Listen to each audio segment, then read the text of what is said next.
Factorising is a brilliant shortcut, but it's a fair-weather friend. It only works when the answers are nice, clean numbers. Try solving x squared plus 5x plus 1 equals 0. You can't. The factors of 1 will never add up to 5. For problems like this, when the real world gives you messy numbers, we need the ultimate tool, the quadratic formula. It's a universal key that unlocks any quadratic equation.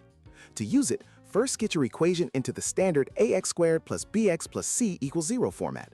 Then, carefully identify your a, b, and c values, paying close attention to any negative signs.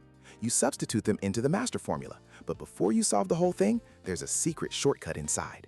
Look at the part under the square root, b squared minus 4ac. That's the discriminant. Think of it as a crystal ball. Calculate this small piece first. If the result is a positive number, you know you're going to find two distinct solutions. If it equals 0, there's only one solution. And if it's negative, you can't take the square root of a negative in the real number system, so there are no real solutions. Your work is done. The graph of that parabola floats entirely above or below the x-axis, never touching it. This one check tells you if a solution even exists. So here's your strategy. Always try to factor first. It's a sprint.